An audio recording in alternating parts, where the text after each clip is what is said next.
कहते हैं कि वक्त और हालात कभी एक तरह से नहीं रहते, वो बदलते ही हैं। आज ठीक उसी तरह से मोदी जी के लिए बनारस का माहौल बदल चुका है। आज हम आपको पीएम मोदी की कुछ ऐसी वीडियोस दिखाएंगे जिसे पीएम मोदी खुद देख लें तो शर्मा जाए, कहें कि ये मेरा वीडियो हो ही नहीं सकता। अरे घबराइए मत, हम किसी ऐसे वैसे वीडियो की बात नहीं कर रहे हैं। हम तो बस पीएम मोदी के बनारस में हुए रोड शो के बारे में बात कर रहे हैं। क्या आपने कभी ऐसा रोड शो देखा है जिसमें पब्लिक ही नहीं पहुंची? लेकिन आज साहब ने ऐसा रोड शो किया कि जिसको रोड शो कहना तो रोड की ही बेइज्जती होगी, क्योंकि उम्मीद तो जनसैलाब की गई थी, पर जो भीड़ इकट्ठा हुई उसे आप जनसैलाब तो नहीं कह सकते। मतलब इससे ज्यादा भीड़ तो हमारे यहाँ जेसीबी से खुदाई देखने के लिए इकट्ठा हो जाती है। वाराणसी जो मोदी जी का अपना संसदीय क्षेत्र है, वहां उनका रोड शो हुआ, लेकिन वहां का नजारा देख हर कोई चौंका हुआ था। कैमरा ऑन होता है और सामने सड़क खाली, कुछ लोग बैरिकेड के पीछे खड़े हैं, बाकियों को शायद वहीं रोक दिया गया था। ऐसा लग रहा था जैसे बाकायदा एक्स्ट्रा बुलाए गए हो, जिन्हें कहा गया हो कि भाई बस यहाँ खड़े रहना, कैमरे में दिखना चाहिए। मोदी जी सोच रहे होंगे कि बेकार में ही अजय राय को हाउस अरेस्ट करवा दिया। वो सड़क पर आते, रोड शो का विरोध करते तो अपने साथ थोड़ी भीड़ भी ले आते, कुछ शोर मचता, कुछ हंगामा होता तो और हेडलाइन बनती, जैसे पिछले दिनों बिहार में राहुल गांधी की यात्रा को लेकर बनी थी। लेकिन देखिए, अब हम राहुल गांधी की बिहार में वोटर अधिकार यात्रा से इसकी तुलना कर बैठे तो ये तो मोदी जी के साथ ज्यादती होगी, ये तो फिर पीएम मोदी को नीचे दिखाने जैसी बात होगी। लेकिन आप खुद ही देखिए, ये फूल बरसाए जा रहे हैं, झंडे लहराए जा रहे हैं, लेकिन जनता का जो सैलाब होना चाहिए वो गायब है। क्या जो स्टार पावर थी मोदी जी की वो अब कम होती जा रही है, या बनारस की जनता को वोट चोरी की बात अब समझ आने लगी है? क्या कम अंतर से जीतने पर मोदी जी को भी समझ आने लगा है कि बनारस की जनता अब उनका पैकअप करने वाली है और अब बनारस से मोदी जी अगला चुनाव नहीं लड़ेंगे? इन सभी को लेकर के आज बातचीत करेंगे और क्यों आखिरकार कांग्रेस के प्रदेश अध्यक्ष को हाउस अरेस्ट किया गया, इसको लेकर भी बात करेंगे। आपको याद होगा कि जब साल 2014 में मोदी जी वाराणसी आए थे तो उन्होंने कहा था कि ना मैं आया हूं, ना मुझे किसी ने बुलाया है, मुझे तो गंगा मां ने बुलाया है। इसके बाद बनारस की जनता ने मोदी जी को भर भर कर वोट दिया। तब वाराणसी में मोदी जी का अलग ही स्वैग देखने को मिलता था।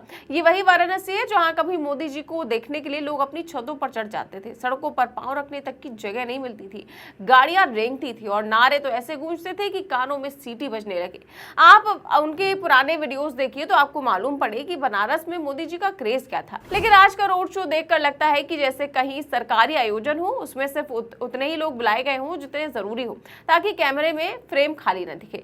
वाराणसी, जिसे मोदी जी ने 2014 में अपना राजनीतिक गढ़ बनाया, वो शहर जहां से उन्होंने जीत का सिलसिला शुरू किया, वहां अगर भीड़ ना उमड़े तो ये मामूली बात तो नहीं है। और सबसे दिलचस्प बात यह है कि वीडियो किसी विपक्षी चैनल ने नहीं बनाया है, खुद मोदी जी के यूट्यूब चैनल से लिया गया है, यानी उनकी अपनी टीम का चुना हुआ, एडिट किया हुआ, प्रेजेंट किया हुआ वर्जन। और जब सबसे बढ़िया फुटेज भी भीड़ दिखाने में असफल हो जाए तो असली सच्चाई कितनी सूनी होगी इसका अंदाजा लगाना मुश्किल नहीं है। वाराणसी की इस बार की तस्वीर अलग थी। सड़क पर कुछ लोग थे, वो भी बैरिकेड के पीछे। ऐसा लग रहा था जैसे बाकायदा हिदायत देकर खड़ा किया गया हो कि लाइन में खड़े रहना, मोदी जी आए तो हाथ हिला देना। लोग हाथों में फूल लिए, कुछ झंडे पकड़े, कुछ तिरंगे लहराते, लेकिन वो जो असली ऊर्जा होती है, भीड़ का असली शोर होता है, वो बिल्कुल गायब था। और हैरत की बात तो ये है कि ये सब तब हो रहा था जब यूपी की पॉलिटिकल टॉप लीडरशिप वहां मौजूद थी। खुद प्रधानमंत्री, मुख्यमंत्री योगी आदित्यनाथ, राज्यपाल आनंदीबेन पटेल और कैबिनेट के बड़े बड़े मंत्री वाराणसी में डेरा डाले बैठे थे। लेकिन इतना बड़ा राजनीतिक सेटअप भी भीड़ जुटाने में नाकामयाब हुआ, और ये सिर्फ विपक्ष की राजनीति को दबाने तक ही सीमित नहीं रहा। उसी दिन कांग्रेस नेता अजय राय को लखनऊ में ही नजरबंद कर दिया गया ताकि वो वाराणसी जाकर मोदी जी के सामने विरोध न कर पाए। देखिए क्या कुछ हुआ।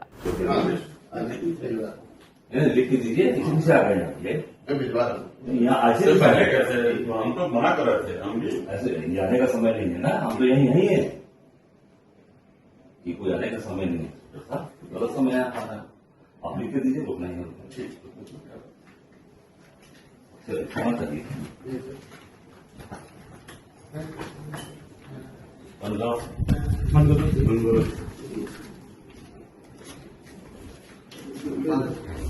बाहर आओ, तुम्हें करो।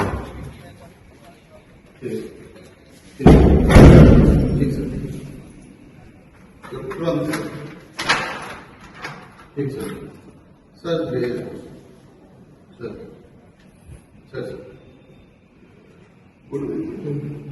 तो यूं यूपी कांग्रेस के अध्यक्ष अजय राय को उनके घर में कैद कर दिया गया, क्योंकि उन्हें एक दिन पहले ही उन्होंने ऐलान कर दिया था कि वो मोदी जी के संसदीय क्षेत्र वाराणसी जाएंगे, मोदी जी के आने का विरोध करेंगे। क्योंकि कल राहुल गांधी जब अपने लोकसभा क्षेत्र रायबरेली में थे तो बीजेपी के जो कार्यकर्ता हैं और बाकायदा योगी सरकार के मंत्री हैं, सभी ने बीच सड़क पर राहुल गांधी का काफिला रोककर विरोध किया। तो अजय राय ने कहा कि जब राहुल गांधी का विरोध किया जा सकता है और सरकार के मंत्री कर रहे हैं, सड़क पर बैठकर हंगामा कर रहे हैं और प्रदर्शन कर रहे हैं, तो हम क्यों नहीं कर सकते। हम वोट चोर अभियान को लेकर मोदी जी का विरोध करेंगे और मोदी जी वाराणसी आ रहे हैं, उस पर अपना विरोध दर्ज कराएंगे। लेकिन उससे पहले ही उनको उनके घर में हाउस अरेस्ट कर दिया गया। याद करिए, ये वही अजय राय हैं जो काउंटिंग वाले दिन मोदी जी को पूरे दिन पछाड़ रहे थे। पोलिंग बूथ पर तो अफसरों के हाथ पांव फूल गए, फिर अचानक से काउंटिंग रोक दी गई। अफसरों ने 2 घूंट पानी पिया और फिर ऐसा जादू हुआ कि किसी तरह मोदी जी फिनिशिंग लाइन पर अजय राय से आगे निकल गए और आज अजय राय को ही नजरबंद कर दिया गया। इससे भी भाजपा को कोई फायदा लेकिन हुआ नहीं। सरकार की विपक्ष को रास्ते से हटाने की पूरी तैयारी थी, लेकिन जनता ही गैर मौजूद हो गई। अब आप ही सोचिए, हमारे देश में राजनीति की ताकत हमेशा से भीड़ रही है। चुनावी मैदान में कौन कितना ताकतवर है, ये भाषण से नहीं, टीवी डिबेट से नहीं, बल्कि मंच के सामने बैठी जनता की संख्या से तय होती है। राहुल गांधी की यात्रा में भीड़ उमड़ती है तो बीजेपी कहती है कि भीड़ से वोट तय नहीं होते। ठीक है, ये भी सच है, लेकिन जब प्रधानमंत्री के रोड शो में ही भीड़ गायब हो तो सवाल छोटा नहीं रह जाता। जरा पीछे मुड़कर देखिए, 11 साल पहले का वाराणसी का रोड शो याद कीजिए। मोदी जी उस वक्त प्रधानमंत्री नहीं थे, गुजरात के मुख्यमंत्री थे। सड़कें गायब थी, बस इंसानों का समंदर। लोग छतों पर चढ़े, रेलिंग पर लटके, चौराहों पर अटके। मोदी जी को देखने का जुनून ऐसा कि जगह जगह जाम लग गए। गाड़ियां रेंग रही थी, कभी रुक रही थी, कभी धक्के खाते हुए आगे बढ़ रही थी। वो क्रेज, वो दीवानगी अब की तस्वीरों में बिल्कुल नहीं दिखाई देती। मोदी जी की गाड़ी फर्राटे से निकल रही है, रोड शो का काफिला आराम से आगे बढ़ रहा है, ट्रैफिक साफ, रास्ता खाली, जैसे किसी वीआईपी प्रोटोकॉल के लिए सड़कें खाली कर दी गई हूं। तो क्या वाराणसी की जनता ने अब ठंडी सांस लेकर कह दिया है कि बस बहुत हुआ, अब और रोड शो नहीं?